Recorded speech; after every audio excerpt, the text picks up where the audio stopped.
Nice shot up at the starting dock. So we're watching the boats being aligned in the second heat, the Women's Open E doubles.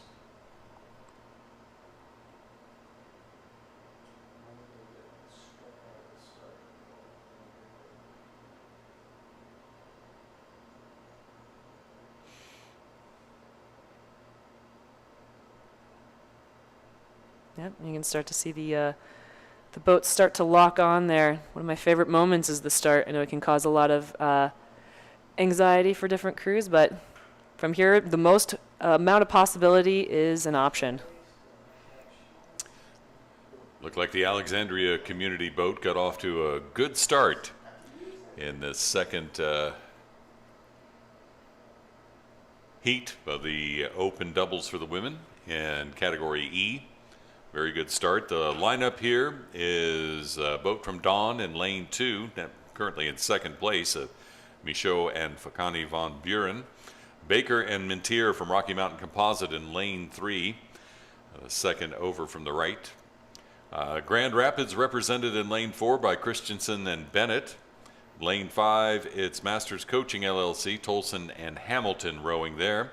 Jones and Schwartz from the Alexandria community in lane 6, out in this early lead, being chased down by that boat from Dawn. And it's Janusz and Schultz Purvis from Ann Arbor in lane 7, down at the bottom of the screen here. But those pink unis from the boat from Alexandria community out in front right now and asserting themselves fairly strongly here in the second heat. Definitely race for second between the Grand Rapids boat and the boat out of Dawn rowing in Canada. So in a little snafu there in the Grand Rapids boat, but it looks like they have recovered. Looks like they maybe had a little bit of a catch of the blades, but didn't disrupt too much of the rhythm. They are now back on their pace, still in that third place position. So definitely a race between the Grand Rapids and Dawn rowing boats. Dawn now just a little bit ahead of Grand Rapids, but Grand Rapids maybe using a little bit of that bobble to kind of capitalize on some of that adrenaline that can happen mid-race.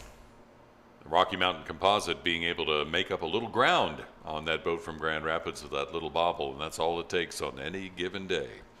But out front, the Alexandria community boat doing a very fine job of leading this second heat. I'll be curious to see also the Ann Arbor boat out in lane 7. I believe there may only be one boat of open between the Ann Arbor crew and their other Michigan rivals, Grand Rapids.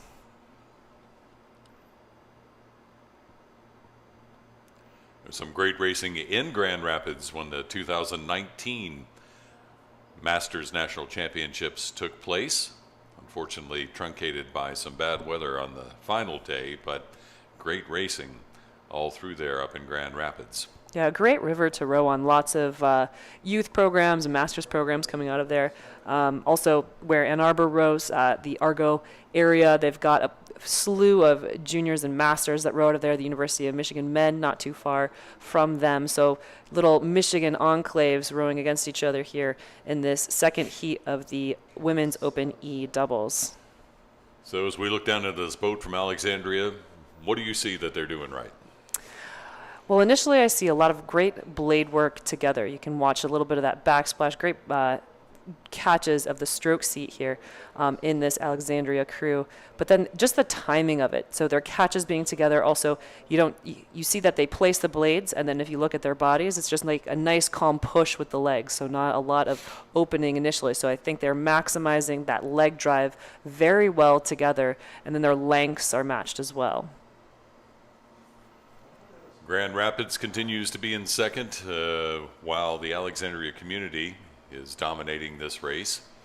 In the meantime, the Rocky Mountain Composite trying to come on the boat from Dawn as well.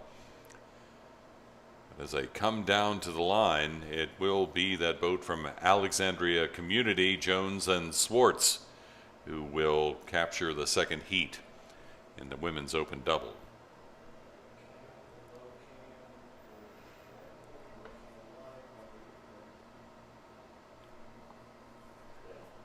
Rocky Mountain Composite beginning to pour it on, trying to catch up with the Grand Rapids boat, but it does appear the Grand Rapids will have that second spot in this heat.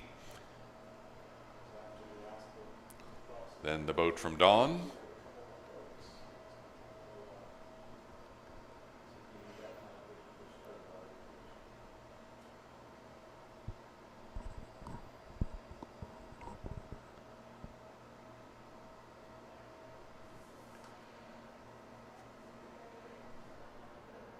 As we watch Ann Arbor, Masters Coaching and Rocky Mountain Composite cross the line. Rocky Mountain Composite crossing now.